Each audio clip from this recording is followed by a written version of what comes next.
and welcome to the show.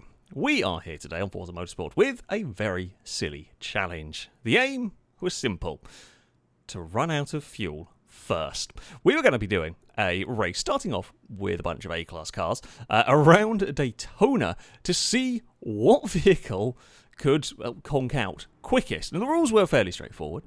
You were not allowed to sort of sit and buzz the limiter the entire way around. Of course, you can't sit on the spot and just do donuts, etc. You had to be running around the track as if, you know, a fairly normal racing scenario. There were a few sort of tactics you could try and play, but yeah, the aim to see was what would break down first. Now, we can set the fuel level of cars in Forza, which is quite nice, certainly compared to the earlier motorsport games, although there is a little catch. You can only set it as a percentage. So for this first round, we were going with 20% fuel. Now, of course, that isn't going to be the same for every car. Things like my AMC here has a very big thirsty V8, but it also has a very big fuel tank. Things like the BAC Mono, the Ford Focus, would potentially have much smaller fuel tanks. So while we all had 20% fuel, that would be a very different number. Race cars, for example, have huge fuel tanks and would be terrible at this sort of challenge. Okay, we're in A-class, but still. So it was something to consider in terms of your vehicle choice as well. Now, we got off underway and everything was, I say, fairly normal. It's kind of an A-class race a little bit. I developed a silly strategy. I didn't really know if it was going to be effective, but I found a car slower than me in a straight line, and I opted to try and push it. Now, my theory was, while we would lose some air resistance, being, well, essentially in the slipstream of the Focus, however, we would be, well, if we push another car, we'd be having, I don't know, 1.5 tons of Focus in front of us, adding a different kind of resistance. I don't really know. I just had to be a little bit careful. I didn't want to spin the Ford out or anything like that. I didn't really want to have to lift off the throttle myself, though, either. It's not a really perfect plan. I thought it was funny for a little bit. I don't really know if it was all that effective, though, as far as a strategy goes. And I figured I'd be spending more time trying to figure out how to push a car and it probably wasn't worth it burning fuel-wise, so we just went past on the next straight. It was a fun little idea, but instead, yeah, I opted to go for just kind of boot it away. The other thing I had done with this vehicle, I'd lowered the tyre pressures massively. Again, I don't know if it makes that much difference in the grand scheme of things, put them as low as it could possibly go. The theory being, again, increase the rolling resistance of the car, anything, I think the downforce is whacked up as well, anything just to make it burn fuel that little bit quicker. I don't know Daytona very well, I will be honest. Me and the Porsche had a bit of a wiggle going on into the first corner, although by the looks of it, not many of us quite knew where to brake. A lot of these cars here were built not to be good A-class cars, they were built to probably try and burn as much fuel as possible. The Aston Martin, the V600 Vantage vehicle that I very much adore, is the sort of car that you would expect to be good at this. It has got, well, it's a British muscle car, really. It has a twin supercharged V8. It's a brilliant thing. It is an absolutely glorious thing. And another one of the theories of how you get your car to burn fuel quicker was to slide it around. You absolutely could go for chucking the vehicle around through all of these corners and see what would happen. There is a downside to it. While you might be on the throttle longer in different places and spinning up the wheels and in the limiter and so on, you might make mistakes. And then you might end up, in rectifying those mistakes, you may end up having to lift, you may end up slowing down in different places. It's a strategy, basically. It is a strategy, but whether it would work or not, we weren't quite sure. Although what we were sure of was the Evo 10 was burning a lot of fuel. In fact, it was quite ridiculous. We were only on to the second lap, only about halfway around the second lap, as the Evo started running out. The Evo started dying. Now, this Evo was fitted with the Ariel Atom V8. Funnily enough, that has a very small fuel tank, we would assume, or either that or it is the thirstiest engine in existence. It's probably a combination of a slightly thirsty engine with a tiny fuel tank, and, well, it means the Evo managed a lap and a half on 20% of its fuel. That's a staggeringly small amount of time. That is a very... I know Daytona, it's a fast circuit, you're flat out for quite a lot of it, but still, that's quite impressive.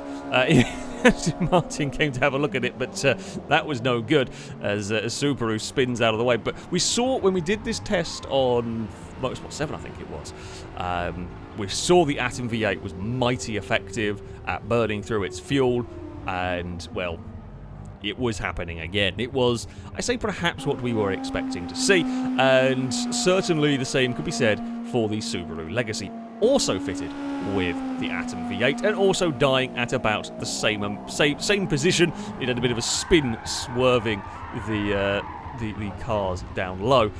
It had just about enough momentum to get reverse and then sort of jump itself forward very briefly, but that too would be out. So the two Atom V8 powered machines were gone at around the same amount of time. The Evo, though, would take the victory in this one as being the worst or the quickest to burn through its fuel.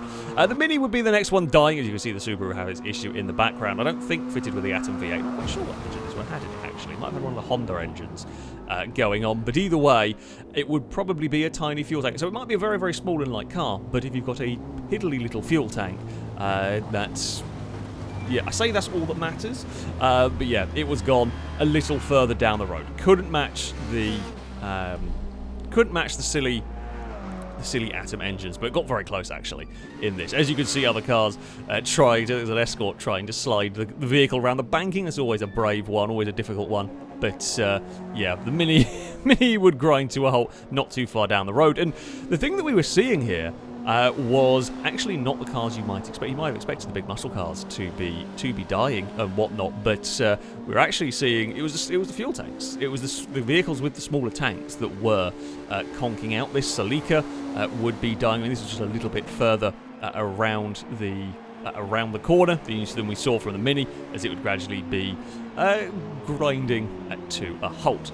The muscle cars, well, I mean, they were going to run out of fuel at some point, and sure enough, the Mustang would be the first of those to give up the will to carry on. This one conking out in the infield. I mean, it's a little bit further round, so I mean, this is on to sort of lap 2. It's about halfway around the second lap. That would start dying. I would then start dying a bit further around than that. Well, I started dying about the point the Mustang stopped. We were on the banking, and I was trying desperately to get my car to slow down. So we weren't allowed to go on the brakes until the car sort of rolled to a halt. So I was trying to speed that process along. You know, a little bit of a wiggle with the MC to gradually get it to stop. It was about 2.5 laps for me. The 20% lasted, as we would then, ever so slightly roll our way down the backstretch. I tried to keep it off the banking so that, again, we didn't want stricken cars in the way of those still running and whatnot. But yeah, muscle cars, I mean, they'd run out of fuel. They had conked out eventually. One car that was not dying was a Porsche. This one was running, I think it was a Lexus up in front. These were running, still going around. Still going. The Aston Martin, the Vantage, the V600 conked out. A very similar point to the Sleeker, did end up just rolling slightly further forward. In fact, of what you would perhaps class as a muscle car, the Vantage did far better than my AMC or the Mustang. It did about half a lap better than the rest of us. But yeah, as you could see, various cars, the MR2 had broken down, but the MR2 had beat me as well. That kind of broke down. As you can see around turn 1, I was slightly further around on that lap. The Porsche kept going. The BAC Mono was one of the last cars to grind to a halt, and this thing also ended up with I think we discovered perpetual motion at this point, because the BAC just didn't stop rolling. The rest of us all kind of ground to a halt at various points. The BAC just was happy to keep going.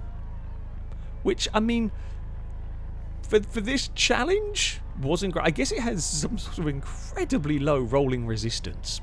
Something like that. As you can see, it would slowly, ever so slowly, roll past my machine. Yeah, kind of weird actually. It rolled for so long. Admittedly, it wasn't trying the wiggling tactics that I had gone for. Maybe that would have done the job, but I thought it was interesting enough to include, worthy of mentioning. And while it had kept going far longer than the rest of us, eventually the Porsche would grind to a halt. I should point out, actually, as well, this race was a timed race, like 11 minutes long. So all of the cars had run out of fuel very quickly, but it turned out Porsche was the most efficient of the lot. They went a lap further than most of us, but it still ground to a halt. It still wasn't going to get close to running the full 11 minutes of the race. So, we went into a second race, and this one, we were going to do things a little bit different. So, the problem with the first test is that it is all to do with fuel tank size, or a lot of it is to do with fuel tank size. Of course, engine efficiency plays a part, but, you know, cars have varying different tanks. Now, we can't set a number for the fuel. We can't set so many litres of fuel. So what we did for this one was take the vehicles, and in the sort of pre-race screen where you set the fuel, we would set it to the point where the game's expected fuel usage would be exactly 2 laps. So it would be exactly so as you would go along. When it changes from 1 lap to 2 lap on the little estimated counter, that would be the amount of fuel, the amount of percentage that we would use in the vehicle. Some vehicles didn't have to change a huge amount. Mine didn't change by very many percent. Some vehicles had to change by a lot, either big increases. Some got some decreases. So this was kind of a little bit more of an experiment to see a little bit of how accurate was that. It was just a way of trying to balance it. We got distracted racing, as we inevitably do. You just can't help it. That's the you put us all together and we just can't help being racing one another. Probably not a very good idea. Trying to go, because if you're going 2 and 3 wide into corners, you're actually going to be going slower. You're probably not going to be using as much fuel in all of this. I had more straight line speed than the Celica, but I was no match for the mighty Escort. The Escort was ridiculously fast. I think it had about 1,000 horsepower. Bear in mind here, my AMC has 750 horsepower. It is a beast of a car, and that Escort just goes driving past like it is nothing. We were in front of the Evo, trying to not get pushed along too much. The Escort was very sideways and quite scary. I didn't want to be in the slipstream of anybody if I could help it, because I didn't want to do anything that would save fuel. So I was trying to stay out of the slipstream as the Escort would come flying past, and then try and give slipstream to the cars behind me. The Escort immediately crashed into the wall, and it was wiggling about and tried to squeeze past the Aston Martin, and funnily enough, that doesn't work very well. Now, well, we were, I say, kind of having a bit of a race. We're messing around further back. It was actually quite an interesting race developing. This was at the front of the field. Not that that was particularly relevant to this, but 2 Ford GTs had turned up, and they were having a little bit of the battle. One, I think, slightly better in the corner. The yellow one that we're following here, a bit faster down the straight, has a go to the inside and would just about make the pass stick. And as I said, it's fun doing these battles. You always enjoy a good race, going for a good overtake and so on. Probably not so efficient in terms of the old fuel usage. I mean, the Ford GT didn't have much PI to play with at all in this particular class. The black GT here now is almost getting alongside. Bit of a slide from the yellow car. Not quite the space to make that one. It might actually be a blue. A dark blue, I'm not sure. Actually, I think it is, depending on the lighting. Either way, they're having a fun little battle with the yellow car not quite able to hold it, but as we head onto the banking and head onto the straight, if you've got that little bit more straight line speed, it is easier. You can you get a simpler pass. You get a simpler pass doing that. The Evo was, funnily enough, running out of fuel again. Who would have thought? Now, we did say no Atom V8 engines for this one, so the Evo has changed to something else and continued to be very poor on fuel. It would conk out again partway round the second lap, coming to a rest in the bus stop chicane fairly similarly to where it had broken down in the first one. It just did get a little bit further. Mercedes, this is a PI drop car, so it starts well above A-class. That one there would also conk out around a similar time. It would conk out coming towards the bus stop, much like the Evo had done. This thing would slowly cruise its way into the bus stop, try to keep out of the way of everybody, but it would go a little bit further. Now, something I should point out, actually, I forgot to mention, the replays don't quite know how to deal with what we're doing here, because the cars are technically out of fuel and we're on full throttle, and sometimes the replays get a little bit like, so the Mercedes isn't spinning its wheels. That is the replay going, I don't know what to do now. This car's on full throttle but isn't moving, so it must be spinning the wheels. So if a car's spinning its wheels, that's not actually what they were doing. It's just the replay having a little bit of an issue. The Vantage, the V600, was continuing to be sideways, and as you would expect from the big British muscle car, it would then promptly die. Couldn't beat the Evo, couldn't beat the Mercedes, but as it exited the bus stop, it would go and have a death, and then it would use a clever tactic. This one, trying to use the banking to slow the coasting down, if you like. You've got to try and... The difficulty is, so you want to try and go up the banking to shrug off speed, but then you are at some point going to have to fall down the banking again. So yeah, you use the banking to try and stop you as much as possible. Sneaky tactic, but it did work, and there was no one behind the Aston Martin at the end of this. As we would pass a breaking down Ford GT, I was faring a little better in this one. It was very close between a lot of us. I did get things a little bit scary as I got the car caught up on the banking, got me very sideways, pretty much as I died. So our engine was giving up, the Lamborghini was running out of fuel, as was the Mustang. All three of us were in a kind of battle to see who would be able to stop first, essentially. But of course, I was trying to use the grass to slow me down. I was hoping there was going to be the resistance from the grass to slow me down a little bit. But then we've got to come into a corner and slow down. The Countach was very much out of momentum. As we rounded the corner, I continued to use the grass. The Mustang was grinding to a halt. Now, I was going for the wiggle and try and slow down with the wiggling.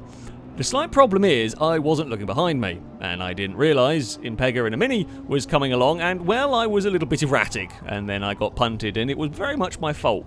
That one, it was not my finest. Yeah, I was so busy trying to shrug off speed, I did not notice the Mini behind us. And while we were having our little breaking down battle further back, Grumples with the Porsche was actually breaking down this time. The 911 that had been remarkably efficient in the first round was now, I say, relatively respectably conking out of fuel. Yeah, a few quarters after we had. So definitely this method, this way of doing it, put the vehicles closer together, as the XJ220 was also running out of fuel at that very same moment. Just that was going to roll a little bit further. So yeah, this gave closer results. I mean, in theory, these should have been almost identical, the same points of running out. But yeah, it was considerably closer. The Escort that had been very sideways, and it was very powerful, and it was very much out of control around the circuit, that was also finally managing to run out of fuel. By this stage, I think pretty much we only had the Mini running. As you can see, the Escort coasted its way past the Ford GT, and I think the Mini might have been an issue with the fuel load being incorrect in it. So the Mini doesn't really count in this one. Forza likes to reset it. As we cruise past the Jag, there was a very, very bizarre photo finish. And I can't believe I'm saying this, but the Escort and Alfa Romeo were desperate to try and stop sooner. So they're not allowed to use the brakes at this point, so they're desperately trying to wiggle and stop the cars sooner than each other to be one that would be slightly further back. It doesn't matter at what point you run out of fuel, it's just how far you've travelled. And they are going incredibly slowly. The Alfa Romeo would stop, and then the Escort would grind to a halt. And as I said, this produced the weirdest photo finish imaginable. I think the Alfa Romeo is slightly further back. They're at funky angles, and it's really difficult to get a straight line. I never thought I would have to do a photo finish on a run out of fuel race. But I think, I don't know. Every time I look at it, I can't decide. I'm going to call it a tie. At this point, I'm just going to call it a tie. For our final race, we would head to Spa. We would go up into S-Class. But this, we opted to go with just the flat percentage rate. A little bit of chaos at turn 1, unfortunately. EB110 did not quite get stopped, and things went awry. But yeah, so we go with a flat rate, 20%. We felt like it was perhaps a little more entertaining with quite a drastic difference at times.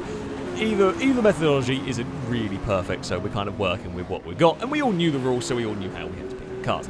Now, I went for an interesting choice here. I was driving a 911 GT2 RS, and this is a PI drop car. It is basically stock.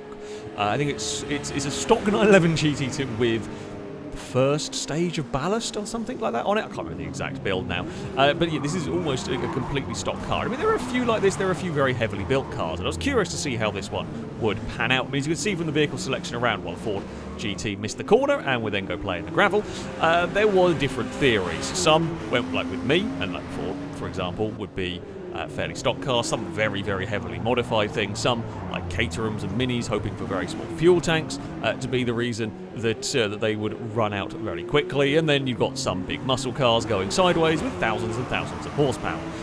All sorts of different strategies could potentially work with this. Now, while we were having fun messing about, there was actually a rather exciting race going on at the head of the field. The next J220 and McLaren were having a little bit of a race. As we said before, actual racing for position is completely irrelevant in this one. It doesn't help, and if anything, it slows you down because you have to be off the throttle, you have to brake earlier, you have to, be a bit different around the circuit, but we like racing, and it doesn't really matter what you tell us, we probably are going to end up doing it. Now, the Jag was mighty fast in a straight line, but it was quite the handful in the corners, so as we came through the final section, McLaren was there having a look, trying to get past Jaguar with a big slide, absolutely huge tank slapper coming off the final corner. McLaren would get the lead of the race as they dive into turn one. The Jaguar sends it up the inside, would get it stopped, and you can see here, they make a little bit of contact, and it's that sort of thing. It just delays you getting on the throttle. You just have to wait a little bit longer, and yeah, it's very good fun, and it's great to see those all cars racing, but not so great for your burning of fuel. The Ford GT, well, it's Spa at the end of the day, and it checks up trying to avoid hitting the Monte Carlo, and Radion's dangerous. It's dangerous at the best of times. The Ford goes for a spin. Amazingly, nobody else was close enough to be collected in this one. Yeah, it's an easy mistake to, even when we're not sort of technically racing each other, still easy to get yourself in trouble around this circuit. Now, the first car to break down, to use all of its fuel, was not a surprise. This, the Shelby GT500 Mustang, is just ridiculously thirsty. This was partway round the second lap. It decided it didn't need to have any fuel in it anymore. However, unlike Daytona, of course, Spa is a very hilly circuit, and if you happen to run out of fuel at the top of the hill, well, you're going to roll for quite a while. I will admit, when I set out to this challenge, when I had the rules if you couldn't get on the brakes until the car had come to a stop, I hadn't really thought about what might happen if we went to Spa, because, well, yeah, there's a big hill. And it wasn't just the Shelby, the Monte Carlo would also conk out. It would have no more fuel left. Fairly similar point, not quite as soon as the Ford, but they were about the same position, and it was also in the same boat, slowly rolling itself down the hill, because, well, it's a steep hill. Funnily enough, the car is going to roll, so as they were trying to wiggle it on the grass and get it to come to a halt, yeah, gravity was going to do the work. Probably should have thought about that before setting a challenge here. However, that is the way that it goes sometimes. Now, outside of the expected cars conking out, I was having a curious time. My completely stock Porsche was surprisingly inefficient, or almost completely stock Porsche. I said it's only got a bit of ballast in it. Was horrifically inefficient. Now, I was trying to make it more inefficient, as was the Formula Mazda behind me, with some drifting and some sliding about. Trying to do that without spinning the vehicle, of course. I'm not exactly the best drifter and the like, but yeah, we were having some fun getting the car sideways. The Formula Mazda would get past. I knew we were getting close to the end of the fuel tank, and it would cut out as we were heading down this section. I was happy about that because it meant we didn't have to deal with the hills. We weren't going to be rolling forever. And the other kind of helpful thing for me was it conked out while going towards a slow corner. So while we had to let the cars coast their way to a stop, I had to now brake for a corner, so I was going to shrug off all of my speed heading through the tightest corner on the track as the Formula Mazda got it wrong on the throttle and ended up going for a spin in front of me. Which, I guess, technically wastes a little bit more fuel. The Jag is still trying to burn its fuel away. But, yeah, I would coast my way across towards the line for a second lap. Also not spotting the bright orange Lamborghini, or spotting at the last second the bright orange Lamborghini that was behind me. I technically made a second lap, but yeah, we were done. We were parked, and it genuinely had surprised me just how inefficient the Porsche had been. Again, I presume a small fuel tank on that one would do it in. Mini was running, no idea what engine the Mini had, but while it is small and light, and that is good for efficiency, it's, again, tiny fuel tank would be. A tiny fuel tank and probably not great aerodynamics in all of this, but it would be conking out. The Bugatti, the EB110, would be conking out as we head around. Now, these were conking out soon, so while I broke down on the start-finish line, these were actually on the same lap. These were behind me on the track as they were conking out, and they would then find a Cadillac that was breaking down, and yeah, that would be that. The Cadillac being able to beat the Mini. I mean, it was always a little bit sketchy seeing where the car was going to end up grinding to a halt, the EB110 going for a wiggle, trying to burn what was left of its fuel tank. Back with the silly muscle car battle, and they were just still rolling. They were just still rolling their way down the hill, doing their thing. Weren't stopping. They weren't stopping at any point in this, which when I went back replay found highly amusing, as the Monte Carlo was still trying to get it to stop. Shelby was still going on their little mission. The Caterham, that would go a little bit further than some of us, but it too would, third lap, it would conk out to fuel itself. It did, though, unfortunately, pick the worst place. It picked the unfortunate place of let's die just as we start going downhill. It would be good for an economy run, bad for what we were trying to do here. The Caterham's grand idea was probably what I would have done in the situation, try and get it on the grass. The Jaguar continued to try and burn its fuel by sliding everywhere. It wasn't burning quick enough in the Jag. But yeah, the Caterham's plan was to put it on the grass, hope that you'd get some resistance on the grass that would slow it down. Formula Mazda all twitchy, with a Lamborghini going very sideways. But yeah, the hill gravity was a bit too powerful for even the Caterham in this one. Further around the Bath, that would make another lap compared to me, but it would die. It would die in the useful place. The place where you really wanted your car to conk out was around that final corner, because it's such a slow corner, you had to slow down, and yeah, you wouldn't have much momentum going down the start-finish straight. It would roll its way past the stricken Porsche, but again, it too would come to a rest in this one. The small fuel tank thing kind of works with some vehicles. It's a bit guesswork and a bit fiddly to make it work as the Jag continues on its merry way, because you just can't quite know exactly what every engine swap is going to have. Now, the McLaren and Jag, for that matter, were both still running. Now, I'm not completely sure if the replay dies, because Forza replays are not very reliable, but until the point where my replay cuts off, the McLaren and Jag were actually still running around this circuit. I can't remember exactly when we filmed this if they did stop in the time, or whether that was a replay error, because Forza replays are wonky. But McLaren and Jag, they had their fun little battle, but they just, regardless exactly how it worked out, they were both completely useless at this challenge, far too efficient. And as it came to the end, well, we already knew who won. We knew the Shelby, the GT500 won, the Monte Carlo was second. They managed to line up and decided to do the world's slowest race because, well, why not use gravity and do a little soapbox race while your cars were completely out of fuel?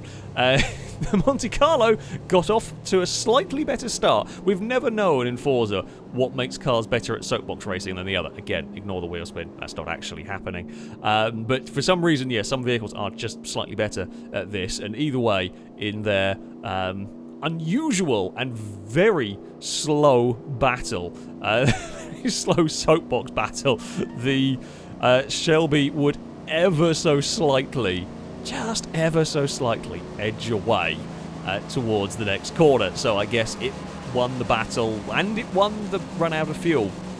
So that's yay for the for the Shelby, and that is literally the point the replay dies there. So, conclusions we can draw from this. Look, it was a silly test. It's not exactly scientific. It was a bit of fun. It was interesting to see what would happen. The Ariel Atom V8 engine is the one you want to do this with. Decent power and a tiny fuel tank makes it pretty much unbeatable, we would think. It just burns through its fuel so very, very quickly, which is, yeah, remarkably impressive. This was something that is consistent, though, because this is what we saw in Motorsport 7, the V8 racing engine, the Atom engine, would do a very similar thing. So it's interesting to see the consistency. As far as the S-Class cars go, it also should be noted this Shelby is ridiculous. Also, for the fuel economy, it is so terrible. It's absolutely atrocious. That it burns through its fuel incredibly quickly, and it's not far off. It's not far off that V8 Atom engine, to be honest. And you would expect this to have a much bigger fuel tank. I will also note the Porsche really surprised me. I didn't think that would be as inefficient as it was. So yeah, that was a pleasant surprise in a weird test. I hope you've enjoyed this video. We certainly had a lot of fun filming it. Something a little bit wacky, a little bit different. That, though, is going to be it from me. Thank you all very much for watching, and until next time, goodbye.